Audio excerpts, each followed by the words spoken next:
बुलेटिनमध्ये आपल्या सगळ्यांचं पुन्हा एकदा स्वागत। मुंबईतल्या गोरेगाव नेस्को ड्रग्ज पार्टी प्रकरणात 7 आरोपींना वनराई पोलिसांनी अटक केली आहे।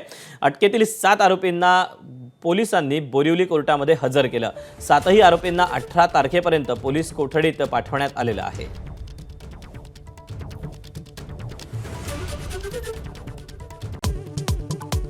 लोकसभेत संविधान सुधारणा विधेयक सादर। महिला आरक्षणासाठी घटनादुरुस्ती विधेयकावर 18 तास चर्चा।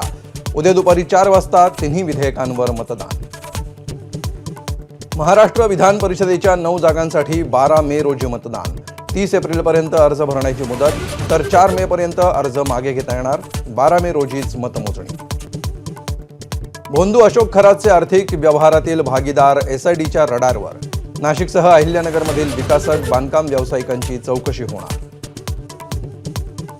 भोंदू अशोक खरातची पत्नी कल्पना खरातच्या अटकपूर्व जामिनावर आज सुनावणी। शिर्डीत खरातसह पत्नीवर फसवणूक आणि सावकारीचा गुन्हा दाखल। नाशिकच्या टीसीएस कंपनी विरोधात हिंदुत्ववादी संघटनांचा मोर्चा। बाईक रॅलीमध्ये महिलांचा सहभाग। धर्मांतरासाठी दबाव टाकणाऱ्यांवर राष्ट्रद्रोहाचा गुन्हा दाखल करण्याची देवयानी फरांदेंची मागणी। मुंबईच्या मालाडमध्ये एबीपी माझाच्या बातमीचा इम्पॅक्ट। गुरुवारी आणि रविवारी भूत उतरवण्याची बतावणी करत अघोरी पूजा। भोंदूबाबाला पोलिसांनी घेतलं ताब्यात। लष्कर ए तोयबाचा संस्थापक मौलाना आमिर हमझावर पाकिस्तानात गोळीबार। अज्ञात हल्लेखोरांनी लाहोरमध्ये झाडली गोळी। थोडक्यात बचावल्याची माहिती। एबीपी माझा, उघडा डोळे बघा नीट।